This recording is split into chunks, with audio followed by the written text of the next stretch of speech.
Item ಯಾವುದೇ ಇರಲಿ try ಮಾಡಿ ಆಚಿ ಚಿಕನ್ ಮಸಾಲಾ. ಆಚಿ ಚಿಕನ್ ಮಸಾಲಾ. ತಮಿಳುನಾಡು ಕಾಂಗ್ರೆಸ್ ಶಾಸಕರಿಂದ ರಿಸಾರ್ಟ್ ಪಾಲಿಟಿಕ್ಸ್. ತಮಿಳುನಾಡಿನ ಯಾವ ಶಾಸಕರು ಬೆಂಗಳೂರಿಗೆ ಬಂದಿಲ್ಲ, ಎಲ್ಲ ಸುಳ್ಳು. ಎಲ್ಲಿಗೆ ಬಂದಿದ್ದಾರೋ ಏನೋ ಗೊತ್ತಿಲ್ಲ. ಅವರು ಹೈದರಾಬಾದ್ಗೆ ಹೋಗಿರಬಹುದೇನೋ.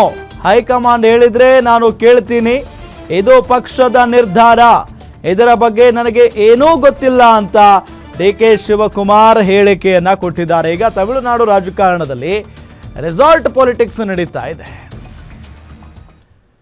ಅಲ್ಲಿನ ಕಾಂಗ್ರೆಸ್ MLAಗಳನ್ನ ಹೈಜಾಕ್ ಮಾಡುವಂತ ಸಾಧ್ಯತೆ ಇದೆ. ಹಂಗಾಗಿನೇ ಕಾಂಗ್ರೆಸ್ ಶಾಸಕರು ರೆಸಾರ್ಟ್ನಲ್ಲಿದ್ದಾರೆ ಅಂತ ಹೇಳಲಾಗ್ತಾ ಇದೆ.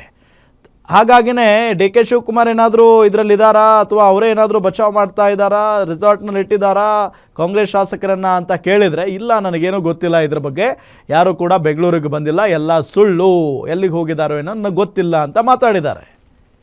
ನನಗೆ ಪಾರ್ಟಿ ಹೈಕಮಾಂಡ್ 5 ಜನ ಶಾಸಕರು ಅವರು ಈಗ ರೆಸಾರ್ಟ್ಗೆ ಬಂದಿದ್ದಾರೆ. ಕರ್ನಾಟಕ ಸುಳ್ಳು. ಯಾವ ಶಾಸಕರು ಈಗ ರೆಸಾರ್ಟ್ ಬಂದಿಲ್ಲ.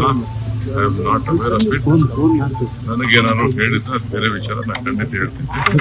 ಯಾರು ನನಗೆ ಎಲ್ಲಿ ಯಾವ ಈಗಲ್ಟನ್ನು ಮುಚ್ಚಿದೆ ರಿಪೇರ್ ಏನೋ ಆಗ್ತಾ ಇದೆ ಅಂತ ಅಂತಾರೆ. ಆಮೇಲೆ ಸುಳ್ಳೋದು. ಎಲ್ಲಿ ಬಂದಿದ್ದಾರೋ ಏನೋ ಗೊತ್ತಿಲ್ಲ. ಕೆಲವರು ಹೈದರಾಬಾದ್ ಹೋಗಿದ್ದಾರೆ ಅಂತ, ಕೆಲವು ಬೆಂಗಳೂರು ಬಂದಿದ್ದಾರೆ ಅಂತ ಟಿವಿಲಿ ನಾನು ನೋಡಿದೆ ಅಷ್ಟೇ. I am not aware of it. ನನಗೆ ಪಾರ್ಟಿ ಹೈಕಮಾಂಡ್ ಇನ್ನೇನು ಮಾತಾಡಿದ್ದಾರೆ. ಪಾರ್ಟಿ ಹೈಕಮಾಂಡ್ ಮಾತಾಡಿದ್ರೆ that is A different question. What ever party stands, take A stand. I will avoid it. It is a party decision. So I have left it to the party. I don't know about it. They asked me to go for the campaigning, I have gone for the campaigning. They want me to go to release the manifesto, I have gone to that is after that.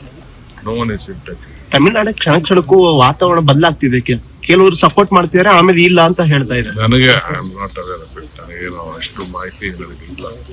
ನನಗೆ ಯಾರು ಅದ್ರ ಬಗ್ಗೆ ಮಾತಾಡ್ತಾರೆ.